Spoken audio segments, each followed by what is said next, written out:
प्लासी की लड़ाई 1757 एक झड़प थी, जबकि बक्सर की लड़ाई 1764 एक असली युद्ध था। इस क्वेश्चन को हमको एक्सप्लेन करना है, तो हम सबसे पहले आंसर सिनॉप्सिस बनाएंगे। प्लासी की लड़ाई 1757 एक झड़प कैसे है, इसके अंदर हम पॉइंट्स लिखेंगे। सैन्य संघर्ष का एक छोटा पैमाना, सेनाओं की संख्या के आधार पर सिराजुद्दौला 50,000, वहीं अंग्रेज़ के 3,000 सैनिक थे।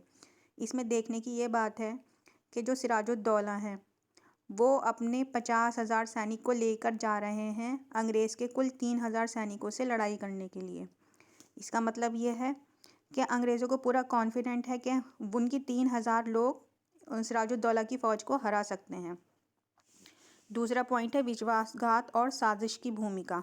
मीर जाफ़र, राय दुर्लभ और यार लुत्फ़ खान ने अंग्रेज़ों के पक्ष में, क्योंकि जो सिराजुद्दौला थे उनके साथ मीर जाफ़र, राय दुर्लभ और यार लुत्फ़ खान थे, जो उनके भरोसे के पात्र थे। लेकिन वो लोग अंग्रेज़ों से मिले हुए थे, उन्होंने विश्वासघात करा। उन्होंने इनकी जो पॉलिसी थी, जो टर्म्स थे, उन सबको डिस्क्लोज़ कर दिया था अंग्रेज़ों के सामने। लड़ाई की छोटी अवधि अर्थात बल्कि गद्दारी और कमज़ोर नेतृत्व के कारण हुई।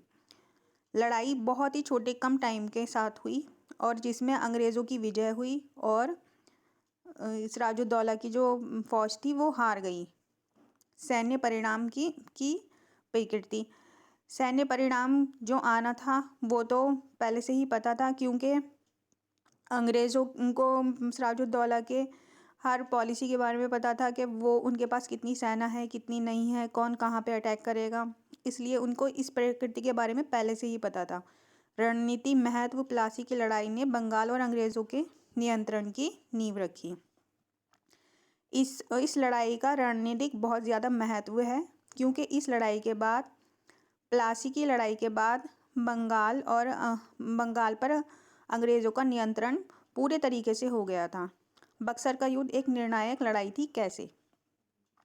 ये एक बड़ा सैन्य संघर्ष था, वास्तविक था, जिसमें हिंदू राजा और मुसलमान राजा दोनों ने मिलकर अंग्रेज़ों के साथ लड़ाई लड़ी और ये ब्रिटिश के वर्चस्व की लड़ाई थी। इसमें क्या हुआ था कि सैन्य संघर्ष का वास्तविक स्वरूप था। दोनों पक्षों ने सेनाओं की पूरी तरह से संगठित और सुसज्जित किया था। ब्रिटिश वर्चस्व की स्थापना हुई थी 1765 इलाहाबाद की संधि, जिसमें मुगल सम्राट कंपनी को बंगाल, बिहार और उड़ीसा की दीवानी का अधिकार दिया था। इस लड़ाई में उनको अधिकार मिला था, लेकिन पूरे तरीके से बंगाल जो है उनके कब्जे में नहीं था। जब इन्होंने पूरे तरीके से अपनी जड़ जमा ली, अपने पैर पसार लिए, अपनी ताकत कमज़ोर कर ली, अपनी ताकत को स्ट्रॉन्ग कर लिया और जो सामने वाले जो लोग थे, जो मुग़ल थे या जो हिंदू राजा थे, उनको कमज़ोर कर दिया, उनके लोगों को अपने साथ मिला लिया। उसके बाद इन्होंने ये प्लासी की लड़ाई लड़ी, जो कि एक झड़प थी अपना पूरा वर्चस्व करने के लिए। लेकिन इस लड़ाई में इनको कुछ नहीं पता था कि इनका होना क्या है, अंग्रेज़ों का, ये हारेंगे या जीतेंगे। भारतीय शासकों का पतन। इसके बाद बक्सर की लड़ाई के बाद, सन 1765 की बक्सर की लड़ाई के बाद जो भारतीय शासक थे उनका पतन होना शुरू हो गया था। ब्रिटिश प्रशासनिक नियंत्रण।